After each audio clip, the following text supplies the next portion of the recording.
मेरे पास कुछ मैसेजेस आए जो लोग पूछ रहे थे कि हमें अगर ट्रेडिंग करनी है या मेरे को मार्केट के अंदर आना है तो किन किन चीज़ों का ध्यान रखना पड़ता है। तो उसके लिए मैंने एक छोटा सा एक प्रेजेंटेशन बनाया था। So will jump over to that presentation. सबसे पहले उसको समझना होगा कि मेरा गोल क्या है, मेरा मोटिव क्या है, मैं स्टॉक मार्केट में क्यों आया हूँ, मेरे को एग्जैक्टली क्या करना है। अब स्टॉक मार्केट में देखो दो तरीके होते हैं पैसा डालने के। एक आप म्यूचुअल फंड्स के थ्रू डाल सकते हो। म्यूचुअल फंड्स आर बेसिकली एक we can say a combination of multiple combination of funds जहाँ पे कि सारे मल्टीपल स्टॉक्स को, मल्टीपल एसेट्स को जाकर के हम कंबाइन करते हैं एंड एक फंड मैनेजर होता है जो कि आपको एक रेगुलर एक रिटर्न दे देता है। ठीक है, and they play safe, obviously they play safe, so they give you an average और let's say a good return. ठीक है, तो सबसे पहले आपको डिसाइड करना है कि आप एग्जैक्टली मार्केट में क्या करने के लिए आए हो, आपका गोल क्या है। आपको इन्वेस्टर बनना है, आप लॉन्ग टर्म पैसा मार्केट के अंदर डालना चाहते हो, या आपको एक ट्रेडर बनना है। ट्रेडर भी अलग अलग तरीके के होते हैं। कुछ होते हैं जो स्विंग ट्रेड्स करते हैं। ठीक है, आज खरीदा, कुछ टाइम में उसको जाकर के स्टॉक को बेच दिया। ठीक है, कुछ ट्रेडर होते हैं जो बहुत छोटे टाइम फ्रेम के ऊपर ट्रेड करना चाहते हैं, 5 मिनट्स, 10 मिनट्स, 15 मिनट्स, 30 मिनट्स। तो आपको सबसे पहले डिसाइड करना है कि आप एक्चुअली करने क्या आए हो, आपका गोल क्या है। ठीक है, वो डिसाइड करने के बाद आपको इन दोनों चीजों के अंदर डिफरेंशिएट करना है कि आप एक इन्वेस्टर बनना चाहते हो कि ट्रेडर बनना चाहते हो। इन्वेस्टर बनने के लिए या आपको इन्वेस्टमेंट समझने के लिए a person should actually understand fundamentals. Fundamental पढ़ने आने जरूरी होते हैं। फंडामेंटल के अंदर जो इम्पोर्टेंट चीज होती है वो होती है बैलेंस शीट। ठीक है, बैलेंस शीट के अंदर ही काफी सारी चीजों की क्लैरिटी मिल जाती है अगर मेरे को किसी भी कंपनी का कोई स्टॉक खरीदना है तो। ठीक है, हर एक चीज को कंबाइन अगर हम करते हैं तो सबसे ज्यादा इंपॉर्टेंट चीज क्या होती है किसी भी कंपनी के स्टॉक को खरीदने के लिए, वो होता है कि कंपनी का बिजनेस मॉडल कैसा है। बिकॉज बिजनेस मॉडल अगर कहीं पर अच्छा होगा और कंपनी के पास अच्छे एसेट्स होंगे, अच्छा कैश फ्लो होगा, तो प्रॉब्ली वो कंपनी एक अच्छे लेवल पर ग्रो कर सकती है। ठीक है, तो just a small example for the investors कि एक इन्वेस्टर को इन्वेस्टमेंट करने के लिए उसको फंडामेंटल्स की नॉलेज होनी चाहिए ताकि वो समझ पाए कि एक्चुअली कंपनी करती क्या है। ठीक है, अब ऑब्वियस ही बात है, अगर आज मेरे को फॉर एग्जांपल मेरे को आज अगर एक जीन्स लेने के लिए भी जाना है तो मैं अभी जाऊंगा, एक मॉल के अंदर जाऊंगा, 4 शॉप्स में जाऊंगा। ठीक है, उसमें मैं डिसाइड करूंगा कि यार ये कंपनीज हैं, हर एक कंपनी का आई मीन उसकी क्वालिटी कैसी है। ठीक है, प्राइस क्या है। हो सकता है मेरे को सेम क्वालिटी की जीन्स जो मेरे को 2000 में मिल रही हो, और हो सकता है वही सेम क्वालिटी की जीन्स मेरे को 5000 में मिल रही हो एक बड़े प्राइस, मतलब एक बड़े ब्रांड में। तो मुझे डिसाइड करना है कि यार मेरे लिए 2000 वाली बेटर है कि मेरे को 5000 वाली बेटर। इन्वेस्टमेंट भी बेसिकली उसी तरीके से होती है। Now coming over to trader. एक ट्रेडर को स्टॉक आई मीन कंपनी के फंडामेंटल से इतना ज़्यादा फर्क नहीं पड़ता कि एक्चुअली कंपनी का क्या बिजनेस मॉडल है, कंपनी का क्या ग्रोथ हो रही है, कितना पैसा आ रहा है, प्रॉफिट है, लॉस है। ट्रेडर का जो मेन टूल होता है वो होता है टेक्निकल्स। उसको टेक्निकल्स की नॉलेज होनी ज़रूरी है, तभी वो एक शॉर्ट टर्म या एक मिड टर्म ट्रेडिंग कर सकता है, ताकि उसको ये पता चल पाए कि मेरे को किस प्राइस में एंटर करना है और किस प्राइस में मेरे को एग्जिट करना है। ठीक है, दो मेन इंपॉर्टेंट एस्पेक्ट्स होते हैं, एंट्री और एग्जिट पॉइंट्स। ठीक है, उसी हिसाब से वो अपना रिस्क और रिवॉर्ड भी मैनेज करता है। अब थर्ड थर्ड इंपॉर्टेंट पॉइंट आता है स्टे स्पेसिफिक। आपको ये समझ आ गया कि यार मेरे को इन्वेस्टमेंट करनी है। ठीक है, इन्वेस्टमेंट मेरे को किस में करनी है, मतलब स्टॉक्स में करनी है, या मेरे को कमोडिटी में करनी है, या मेरे को अलग अलग और एसेट्स आते हैं, मेरे को फिक्स डिपॉजिट के अंदर पैसा डालना है, या मेरे को डेप्ट लेना है। ठीक है, तो मेरे को एक स्पेसिफिक चीज़ को पहले डिसाइड करना पड़ेगा कि मैं एग्जैक्टली क्या करना चाहता हूँ। ठीक है, आई मीन किस एसेट में पैसा डालना चाहता हूँ मैं। जब ये चीज़ की क्लैरिटी हो जाए, ऐसा ना हो कि आज मैं सोच रहा हूँ यार इक्विटी में पैसा लगा देता हूँ, थोड़े दिन में मैं बैठा हूँ, मुझे दिखा यार मेरे अकाउंट में पैसा पड़ा हुआ है, चल यार ट्रेडिंग की तो करनी है, मतलब लेट से साइकोलॉजिकली ऐसा होता है। तो लेट से मेरे अकाउंट में फंड पड़ा है, चलो ट्रेडिंग करनी है, चल यार कमोडिटी में कर लेते हैं, शाम को खाली बैठेंगे। नहीं, stay specific to a particular thing कि यार मेरे को एग्जैक्टली किस चीज़ में जाकर के ट्रेड करना है, और मैं उसी चीज़ के ऊपर ज़्यादा फोकस करूंगा। स्पेसिफिकली खाली एसेट वाइज भी नहीं होता, मुझे ये भी डिसाइड करना पड़ेगा कि मेरे को कौन से टाइम फ्रेम पे ट्रेड करना है, ठीक है। अगर मैं 5 मिनट ट्रेड कर रहा हूँ तो मेरे को 5 मिनट के ऊपर ही स्पेसिफिक होना है, उसमें ही मेरे को स्पेशलाइजेशन लेकर के आना है। ऐसा नहीं कि मैं आज डिसाइड करता हूँ यार चल 5 मिनट्स पे ट्रेड करते हैं, कल जा करके मैं डेली पे ट्रेड कर रहा हूँ और फिर मैं आर्ली पे देख रहा हूँ जा करके चीज़ों को। Stay specific to a particular time frame, मतलब बेसिकली, राइट। अब प्रिपेयर क्या करना होता है, बहुत सारी चीज़ों की आपको प्रिपरेशन होती है एक स्टॉक को खरीदने में, ठीक है। सबसे पहले तो आपको ये डिसाइड करना है कि मेरे को इस स्टॉक में जो मेरा लेवल मिल रहा है या जो मेरा एंट्री पॉइंट है वो एक्चुअली करेक्ट है कि नहीं है, ठीक है। अगर वो पॉइंट आपका करेक्ट है तो आपको ये भी डिसाइड करना है कि जो मैंने उसको एनालाइज करा, लेट्स से मैं लॉन्ग जा रहा हूँ, मेरे को एक स्टॉक को खरीदना है, बट हो सकता है कि वो स्टॉक मेरे एनालिसिस पे ना टिके और वो वहां से स्टॉक नीचे गिरना शुरू हो जाए, तो मेरे को अपने एग्जिट पॉइंट्स भी पता होने जरूरी हैं। तो इसीलिए मेरे को उस चीज के ऊपर प्रिपेयर रहना पड़ेगा, ठीक है। और कहाँ पर जाकर के मेरे को प्रॉफिट बुक करना है, मेरे को वो भी डिसाइड करना पड़ेगा। But the main point is, see, आप अपना रिस्क तो डिसाइड कर सकते हो, ठीक है, बट आप अपना रिवॉर्ड, मतलब आई mean you can decide your reward, but कहीं ना कहीं ऐसा होता है कि आप अपने रिस्क को मैनेज ज्यादा कर सकते हो। आपको ये तो पता है कि आप अपनी जेब से मैं 1,000 रुपए का लॉस करने को तैयार हूँ, बट प्रॉफिट मेरे को कहाँ तक लेना है, मेरे को उसको उतना खींचना है जितना मार्केट मेरे को दे सकती है। See, because see market is basically it is like an ocean.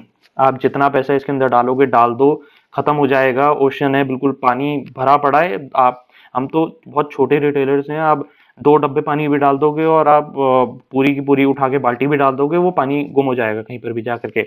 But ये इतना बड़ा ओशन है कि आप यहाँ से चाहे आप 1 डब्बा पानी निकालो, चाहे एक पूरी बाल्टी निकालो, या पूरा टैंकर भर के पानी निकालो, it is up to you, आपको उसमें एक्चुअली निकालना है या वहीं पर ही जाके डूबना है। तो आपको चीजों में डिफ्रेंशिएट करना पड़ेगा।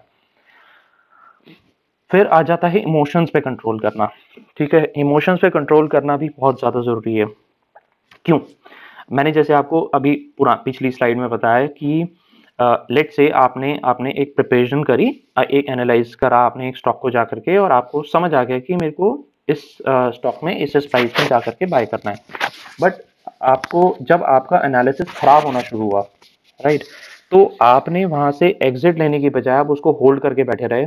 और मतलब फॉर एग्जांपल आपने कोई स्टॉक है जो 1100 रुपये पे खरीदा, ठीक है, आपका टारगेट था 1150 रुपये का, लेकिन वो वहां से किसी वजह से स्टॉक टिप मार गया, बीट एनी न्यूज, या हो सकता है उसके टेक्निकल्स खराब हो गए हो, कुछ भी, कोई सेल ऑफ आ गया हो, वो स्टॉक डिप मार गया। अब आप उसको 900 रुपये तक भी लेकर के बैठे हुए हो, बट आपका टारगेट क्या था, 1150 रुपये। तो आपका रिस्क रिवॉर्ड कहाँ पे मैनेज हुआ, ठीक है।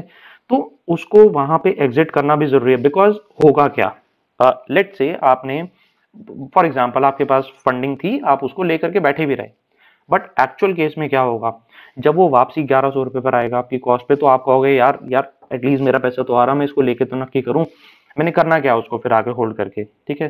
तो आप फाइनली आप अपना पैसा निकालने के ऊपर ज्यादा कोशिश करते हो, रादर आप उसको फिर उसमें प्रॉफिटेबल ट्रेड आने की, बिकॉज आप ऑलरेडी बहुत बड़ा लॉस देख चुके हो। तो इमोशंस पे कंट्रोल करना एक्चुअली बहुत ज्यादा जरूरी है। Now coming over to discipline. Discipline कैसे आएगा?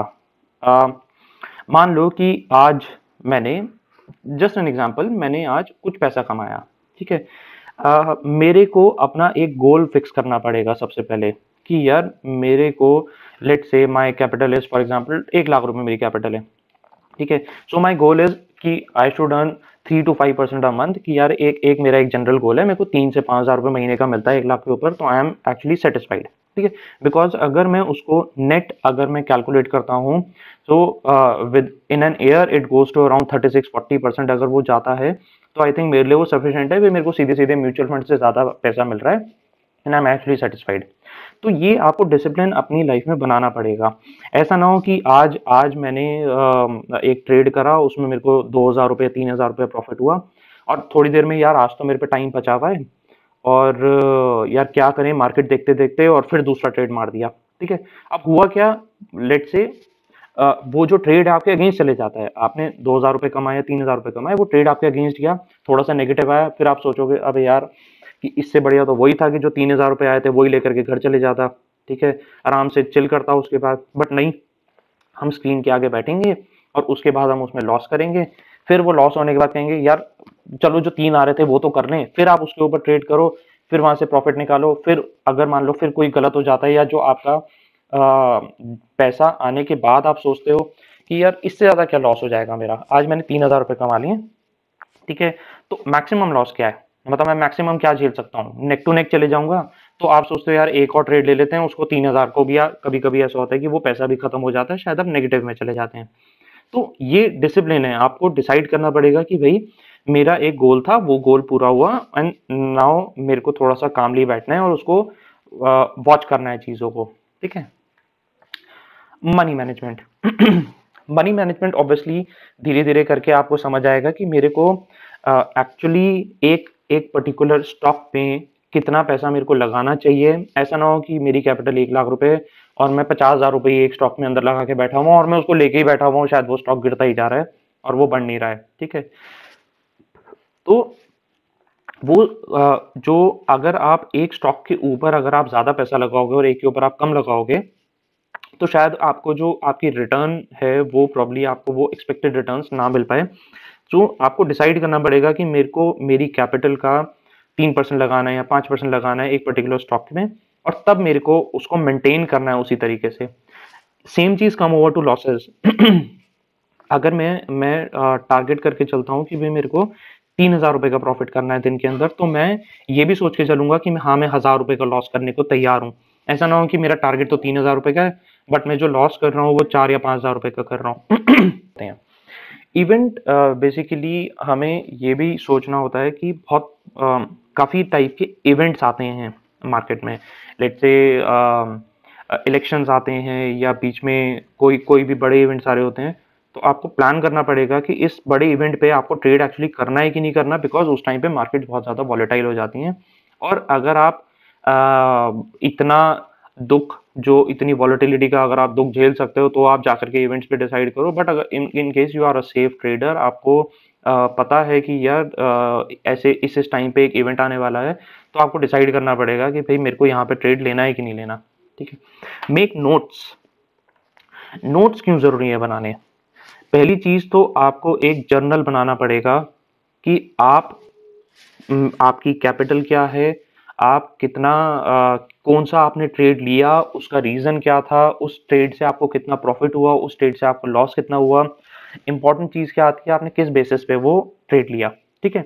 उसमें फायदा क्या होगा, हो सकता है कि आपने लेट से आपको 10 स्ट्रैटेजीज आती हैं एक स्टॉक को खरीदने के लिए, एक स्टॉक को बेचने के लिए आपको 10 स्ट्रैटेजीज का आइडिया है।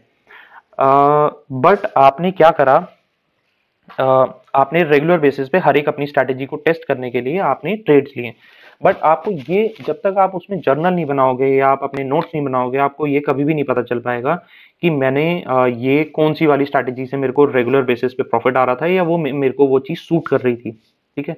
तो नोट्स बनाओ, उस चीज़ को समझो। हो सकता है कि किसी पर्टिकुलर स्ट्रैटेजी में आपको लॉस हो रहा हो, तो आप उसमें नोट करो, उसको मेंशन करोगे नहीं जब तक, तो कभी भी आगे चीज़ों को ध्यान नहीं रख पाओगे। और ऐसा नहीं कि शॉर्ट टर्म में बंदा सोचेगा यार अरे यार ये वाली स्ट्रैटेजी तो अच्छी चल रही थी और मुझे तो याद रहेगा कि यार मेरे को कौन सी स्ट्रैटेजी के ऊपर काम करना है। बट द प्रॉब्लम इज आने वाले 1 साल 1.5 साल, बिकॉज हमें कुछ 1-2 महीने के लिए सरवाइव नहीं करना होता। अगर कोई बंदा आ रहा है और यहाँ पे उसको समझना चाह रहा है चीज़ों को, तो वो अपना लॉन्ग टर्म पर्सपेक्टिव लेकर के आता है कि मैं कितने टाइम के लिए मेरे को अब इसको फुल टाइम मेरे को लेना है या मेरे को एक लंबे टाइम के लिए इसको अपने आप को सस्टेन करना है मार्केट में। तो सस्टेन करने के लिए आपको हर एक चीज़ का एक नोट या पता होना चाहिए कि यार मैंने क्या क्या चीज़ें सीखी, कौन कौन सी चीज़ों को मैंने अप्लाई करा, कौन सी चीज़ मेरे लिए सूट कर रही है, और जो भी मैं ट्रेड्स ले रहा हूँ उनको मैं एक्चुअली नोट डाउन कर रहा हूँ कि नहीं कर रहा हूँ, ठीक है। तो ये बेसिकली बहुत छोटी छोटी चीज़ें होती हैं, बट होता क्या है कि रूटीन बेसिस पे लोग इन सब चीज़ों को छोड़ देते हैं और फिर शायद नहीं फॉलो करते, right. So thanks for watching. आज के लिए बस मेरे पास यही था content. So with time I am trying to share more and more things. So जो नई चीज़ आज हमने सीखी टेक्निकल इंडिकेटर में, which is called moving average, and मैं कोशिश करूंगा कि वीकेंड के ऊपर थोड़ा सा और बेटर स्टफ लेकर के आ पाऊँ, so that I mean you will get more idea about the things. So thanks for watching, good night, take care.